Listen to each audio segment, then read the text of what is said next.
So when I was selling books in Amish communities, I was visiting literally dozens of Amish families each day. And occasionally I would come across young, single Amish mothers. And these weren't widows.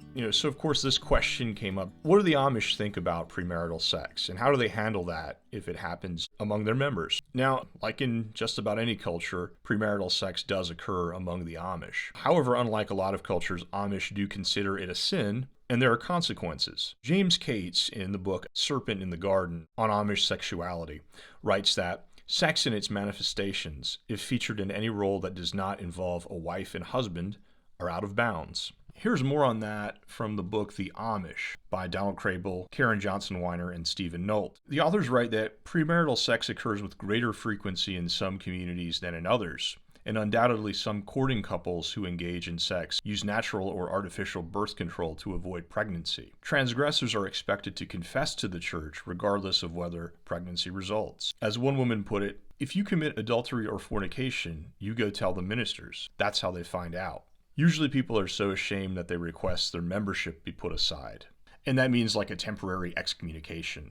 Men and women hold equal responsibility to confess fornication, but the expectation for confession varies in different groups. In some groups, after a public confession and a short period of excommunication, the wayward couple is completely forgiven and restored into full fellowship. After noting how rigorously some other communities punish premarital sex offenders, one woman added, "In our church, they're in the bond," and that would mean excommunication, shunning, just over one church Sunday. If a girl gets pregnant, we say, "That's too bad," and then we move on. In other gemes, and gemé is a word for church, the excommunication might last as long as 6 weeks. But also a note on that, if they are not yet baptized church members, because remember, Amish choose to be baptized usually in their late teens or early 20s, prior to that, they are technically not members and not subject to the same church discipline. So in those cases, James Cates writes that youth in Rumspringa, which is this adolescent period when they're not yet members of the church, youth in Rumspringa are normally freed from the strictures of parents and do not face the onus of confession, since they are not yet church members.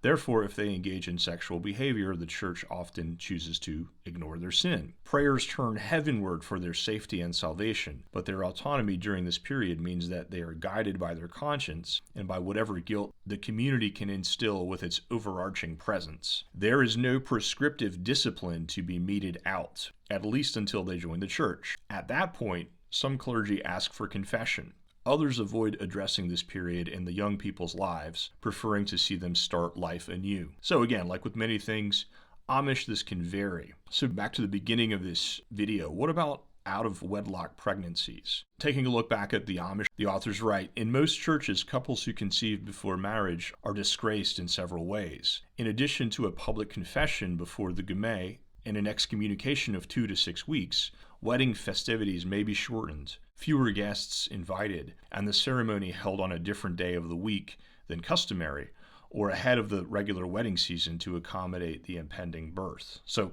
whereas Amish weddings are typically on a Tuesday or a Thursday, in this case it may be held on a Sunday. These public changes shame the couple and their parents and help to discourage premarital intercourse. If both partners are baptized Amish members, they almost always marry and try to have the wedding before the baby arrives. Amish people unequivocally consider abortion to be a sin.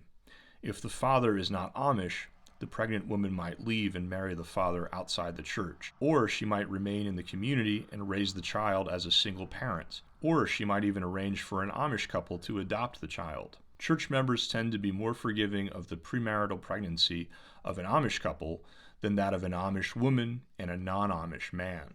So, the Amish have youth groups, and they're also known by the term gangs. Some of these groups are parent supervised. They're much more tame. Others are not parent supervised, and they can be wilder in terms of their behavior. In Serpent in the Garden, James Cates writes that greater sexual activity occurs in the wilder gangs, accompanying a more prevalent use of alcohol and other drugs. So there you have it. In summary, the Amish are human too. Premarital sex does occur, but it is a Christian conservative culture, and so they take their cues on what is sinful from the Bible. By that token, it's quite different from a lot of mainstream society today, but I don't think that should be too surprising if you know where the Amish are coming from as a devout Christian society. Hope that explains that better. Thanks for watching. If you liked this video, do me a favor, hit the like button for me. Appreciate that. See you next time.